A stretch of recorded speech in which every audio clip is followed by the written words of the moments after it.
रामचरितमानस के दोहा, छंद, चौपाई, सोरठा ये महामंत्र हैं। क्या हैं? ये महामंत्र हैं।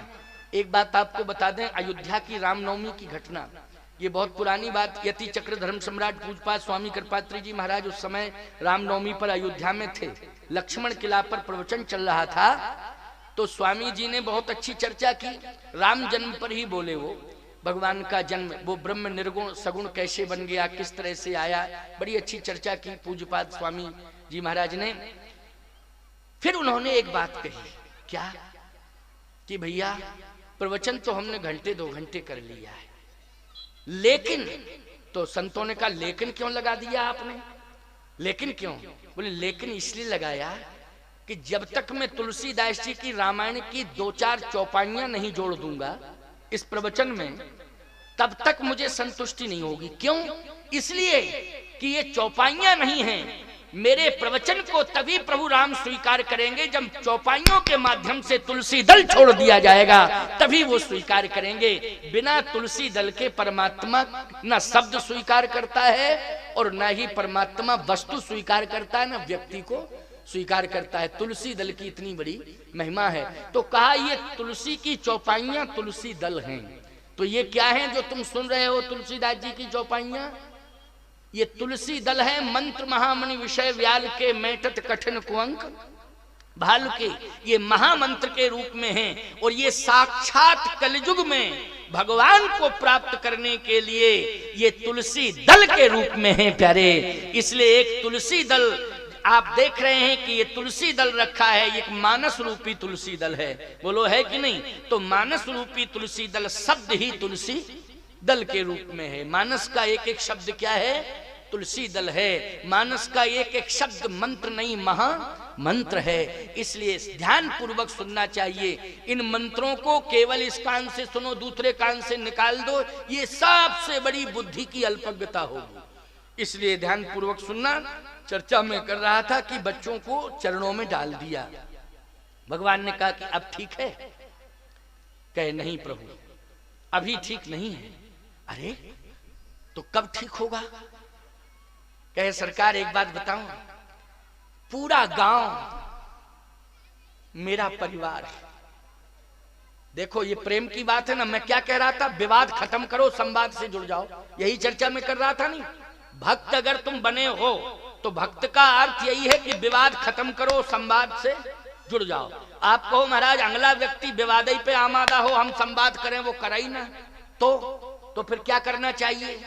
याद रखना, इसके लिए भगवान की व्यवस्था है।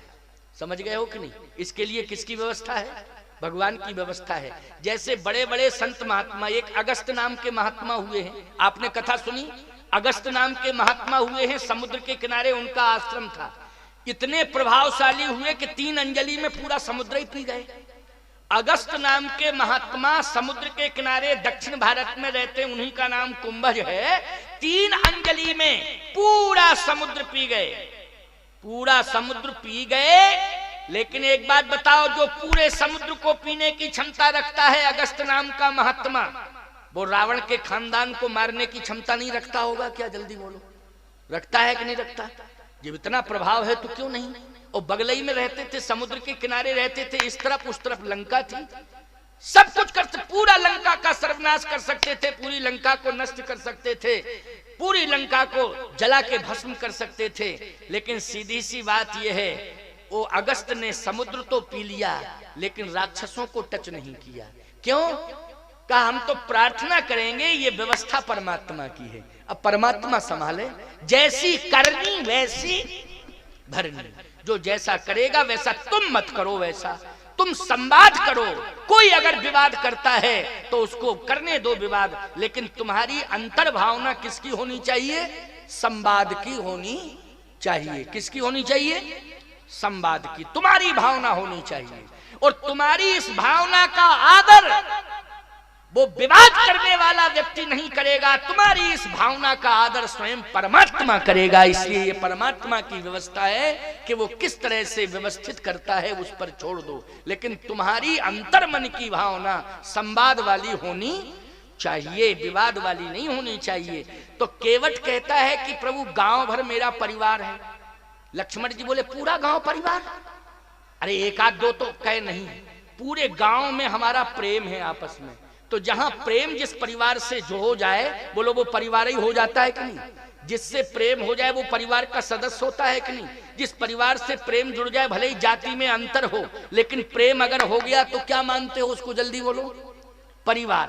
इसलिए गांव के हर घर से मेरा प्रेम है प्रभु, इसलिए हर घर गांव का मेरा परिवार माना जाता है। इसलिए मैं सबको अपना परिवार मानता हूं। तो मेरी इच्छा है कि मेरा पूरा परिवार पैर पखारे। लक्ष्मण जी बोले मतलब है पूरा गांव पैर पखारे, सीधी सी बात, पूरा गांव। यही चाहते हो? कहे गांव वाले धन्य धन्य हो जाएं, गांव वाले धन्य धन्य हो जाएं कि गंगा के तट पर प्रभु आए, केवट तेरे माध्यम से आज भगवान का दर्शन हो गया। अच्छा ईमानदारी से बताओ, ये सत्संग जो है 4 लोगों के बीच में हो सकता है, 400 के बीच में भी हो सकता है और 4000 के बीच में भी हो सकता है, लेकिन 4 लोगों के बीच में सत्संग कराने के लिए कमरे की जरूरत है। बोलो है कमरे की जरूरत कि नहीं? और 400 लोगों के सत्संग के लिए एक हॉल छोटा सा हो उसमें जरूरत, लेकिन 4000 के लिए व्यापक व्यवस्थाएं बनानी पड़ेंगी कि नहीं? क्या बनानी पड़ेंगी? व्यापक व्यवस्थाएं बनानी पड़ेंगी। मैं ये पूछना चाहता हूं आपसे, क्या ये लखनलाल जी साहू कोई चुनाव लड़ना चाहते हैं? क्या तुमसे वोट लेना चाहते हैं?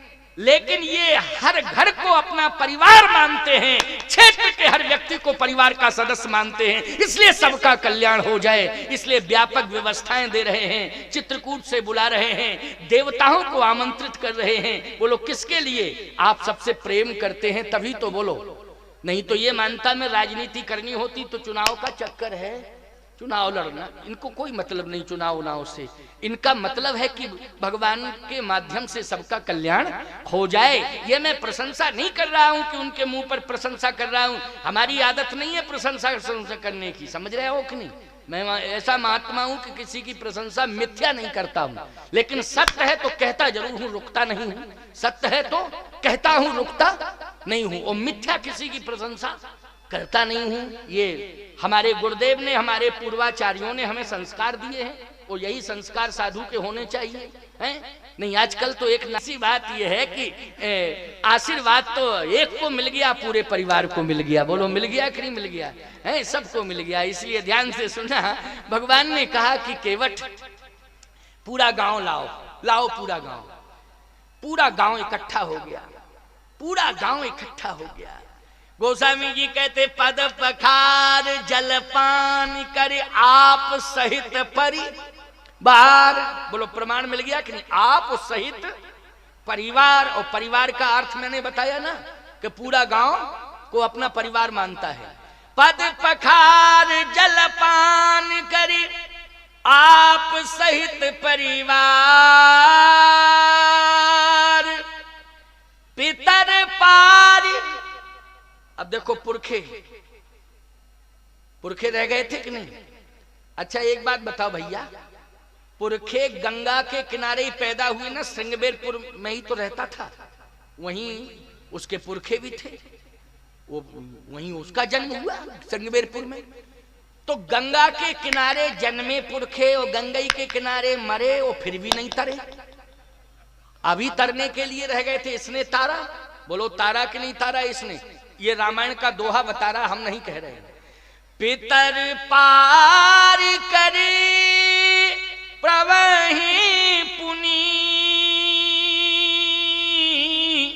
इसका मतलब यह है कि जिस परिवार में भक्त पैदा हो जाता है वही भक्त पुरखों का उद्धार कर देता है प्यारे।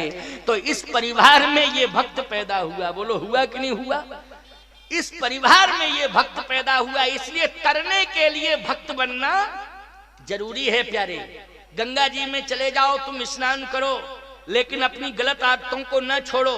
बोलो भैया, गंगा में स्नान करो, लेकिन जो तुम्हारी गलत आदतें हैं उसको तुम छोड़ नहीं रहे हो, तो बोलो गंगा जी तुम्हारा उद्धार करेंगी क्या? जल्दी बोलो, नहीं करेंगी। इसलिए गलत आदतों का त्याग करो, भक्त हृदय के बन जाओ। तो मैं सत्य कहता हूं, गंगा के पास जाने की जरूरत नहीं पड़ेगी, स्वयं तुम्हारे प्रेम के प्रवाह में गंगा प्रकट हो जाएंगी और तुम्हारा उद्धार कर देंगी। आज प्रेम के प्रवाह में केवट के कठौते में गंगा प्रकट हो गई और उस वही कठौते की गंगा से उसने तर्पण कर दिया। भगवान के चरण का जो चरणोदक था कठौते में, उसी से उसने क्या किया, तर्पण कर दिया, पुरखों को दे दिया। वो पुरखे जैसे ही चरणोदक पाए तो पितर पार करे प्रभे पुण्य मुदित गेहूं ले, पुरखों का भी